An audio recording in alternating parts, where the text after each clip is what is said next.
Hello friends, আপনারা দেখছেন helpful education channel. বন্ধুরা, পশ্চিমবঙ্গ বিধানসভা ভোটে থার্ড পোলিং অফিসারের কী কী দায়িত্ব থাকছে তা এই ভিডিওর মধ্যে জানিয়ে দেওয়া হয়েছে। তো বন্ধুরা, first polling officer, second polling এবং থার্ড পোলিং শেষে থার্ড পোলিং অফিসার থাকবেন। ফার্স্ট পোলিং অফিসার ভোটারকে চিহ্নিত করার পরেই ভোটার স্লিপ সংগ্রহ করবেন সেকেন্ড পোলিং অফিসার কাছে এবং ফর্ম 17A ফিল আপ করার পরে সেকেন্ড পোলিং অফিসার ভোটার স্লিপটাকে ইস্যু করবেন এবং অমাচনীয় কালি লাগাবেন।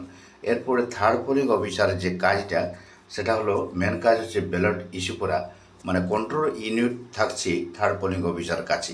বিধানসভা ভোটে থার্ড পোলিং অফিসারের কাছে এই মেশিনটা থাকবে, কন্ট্রোল ইউনিট। তিনি ভোটের কন্ট্রোল করার দায়িত্ব পুরোপুরি থাকছে তার হাতে।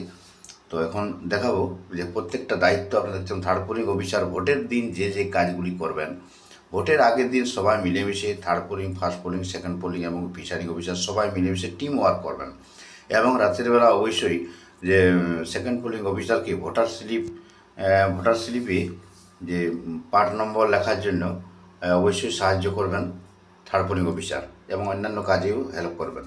তো তো দ্বিতীয় পোলিং অফিসারের কাছ থেকে আনা ভোটার স্লিপটি, যেটি voter slip second polling officer ভোটারকে দিবেন, এই যে ভোটার স্লিপটি সেকেন্ড পোলিং অফিসার ভোটার স্লিপটি ভোটারকে দিবেন। তারপরে সেই ভোটার স্লিপটি নিয়ে তিনি থার্ড পোলিং অফিসারের কাছে চলে যাবেন।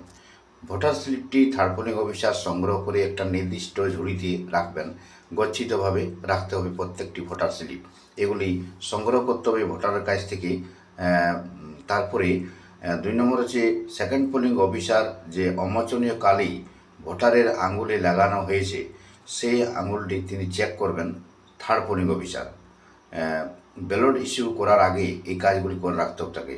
ভোটার স্লিপটি হাতে সংগ্রহ করে নেওয়া এবং ভোটারের আঙুলকে একবার চেক করে নেওয়া যে ঠিকঠাক কালি লাগানো হয়েছে কিনা বা কোন আঙুলে লাগানো হয়েছে, সেটা অবশ্যই কনফার্ম হয়ে যাওয়া যে তার আঙুলে বা তর্জনীতে অমোচনীয় কালি লাগানো হয়েছে।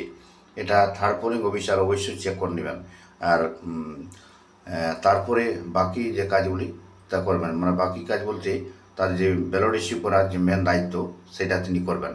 তো তো এরপরে দেখুন, কন্ট্রোল ইউনিটের ব্যালট বোতাম টিপে ভোটারকে ভোট দিতে দেওয়ার জন্য ভোটিং কম্পার্টমেন্টে যেতে বলবেন।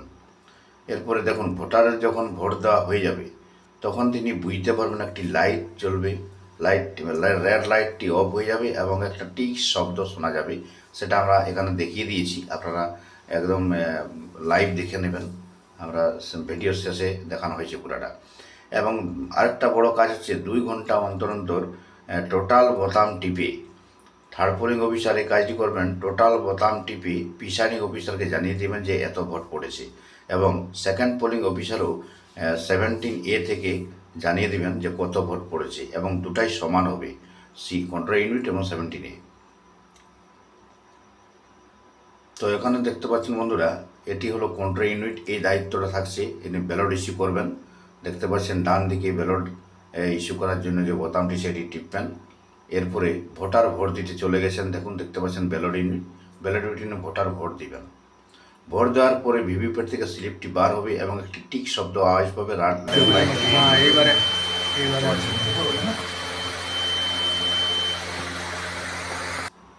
এরপরে থার্ড পোলিং অফিসার কনফার্ম হয়ে যাওয়ার পরে পরের ভোটারের জন্য ব্যালট ইস্যু করবেন।